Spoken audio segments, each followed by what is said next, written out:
안녕하세요. 이하이꾼입니다. ECB가 8월에 자이언트 스텝 금리 인상을 단행하였습니다.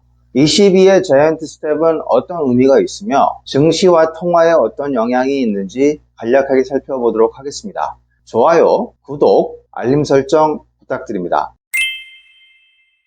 ECB는 9월에 자이언트 스텝 가능성을 염두에 두긴 했었죠. 결국 자이언트 스텝으로 인상을 했습니다. 기준금리를 0.75% 인상해서 1.25%로 공지를 했죠. 사실상 이것은 첫 자이언트 스텝입니다. ECB도 미국과 마찬가지로 인플레이션 목표가 2%라고 강조했습니다. 8월 CPI가 9.1%까지 급등하고 22년 만에 달러 패러티가 발생을 하면서 막판에 만장일치로 자이언트 스텝으로 선회하였습니다. 성명서에 따르면 ECB는 추가적인 자이언트 스텝을 계속할 의향이 있습니다. 앞으로도 두세 번 정도 인상을 더 하겠다고 하는데요. 강하게 빠르게 올리는 전략을 봤을 때 ECB 역시 미국과 마찬가지로 프론트 로딩 스트래티지를 쓰고 있는 것으로 추정됩니다. 서너 번 강하게 인상하고 내년 초에 종료할 가능성이 있는 것이죠. ECB는 7월에 빅스텝을 단행하면서 제로금리에서 벗어났죠. 이번 2006년 이후 22년 만에 처음 실시한 것입니다. 1999년 유로화의 기술적 조정 측면에서 자이언트 스텝을 한 적이 있지만 이것은 유로화가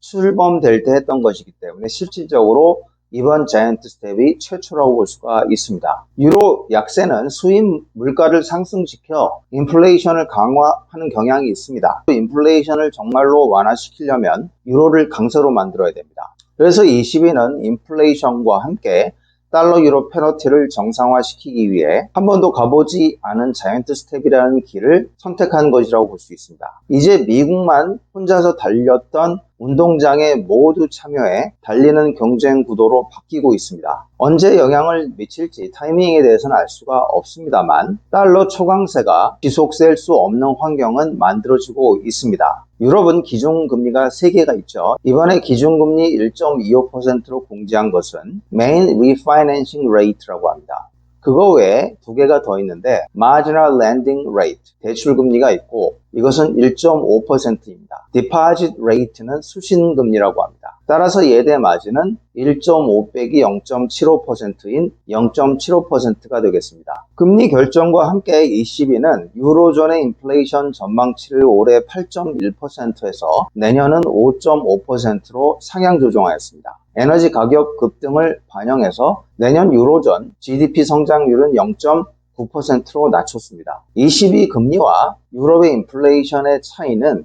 미국보다도 훨씬 큽니다. 그동안 ECB는 기준금리에 대해서는 거의 방치하는 수준이었다고 볼 수가 있겠습니다. 이제 제자리로 가겠다고 결정을 한 이상 굉장히 빠른 속도로 정상화시킬 가능성이 있습니다.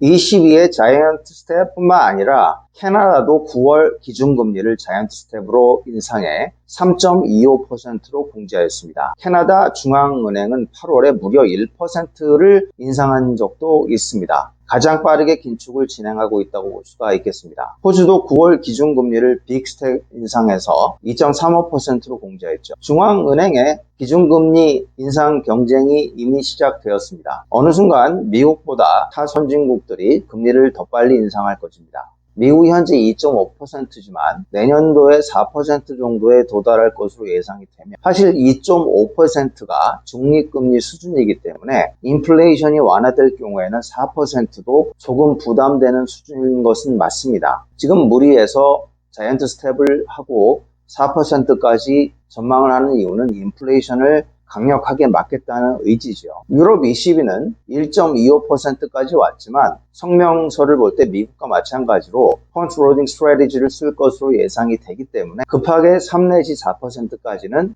미국을 쫓아올 것으로 예상이 됩니다. 캐나다는 미국보다 먼저 4%를 찍을 것으로 예상이 되며 호주는 비슷하게 갈 가능성이 큽니다. 영국은 엘리자베스 여왕의 서거로 인해서 기준금리 인상을 일주일 뒤로 미뤘지만 마찬가지로 자이언트 스텝에 준하는 강력한 긴축을 시행할 가능성이 큽니다. 달러 인덱스에서 유럽의 비중은 60%가 넘고 캐나다도 4위권의 비중을 가지고 있습니다. 이제 모두 자이언트 스텝을 이용해서 기울어진 운동장이 정상화되고 있기 때문에 달러 초강세는 점점 진행되기가 어려운 환경으로 가고 있습니다. 유럽의 GDP 성장률은 4.1%로 최종 확정되었습니다. 지난번에 발표했던 3.9% 잠정치보다도 더 높게 나왔죠. 현재 우크라이나 전쟁과 유럽의 기록적인 전력 가격 급등으로 유럽이 더 경제 성장률이 좋지 않은 것으로 느껴지지만 실제로 유럽과 미국의 GDP 성장률을 비교해보면 예상외로 미국이 훨씬 저조한 상황입니다. 특히 올해 1, 2분기에 미국이 크게 저조했습니다. 작년까지는 미국의 경제 성장률이 좋았고 달러 강세가 나타난 것은 맞는데 올해 1분기, 2분기 연속으로 유럽보다 미국의 경제 성장률이 좋지 않습니다. 미국의 경제 성장률이 저조하면 달러 약세 압력을 받기 때문에 ECB가 자이언트 스텝까지 하고 달러 약세를 만들어줄 11명의 선수들이 본격적으로 가동을 한다고 볼 수가 있겠습니다. 3분기에서도 유럽보다 GDP 성장률이 좋지 않다면 더 이상 달러 초강세는 지속되기 어려울 것으로 예상이 됩니다. 지금까지 시청해 주셔서 감사합니다.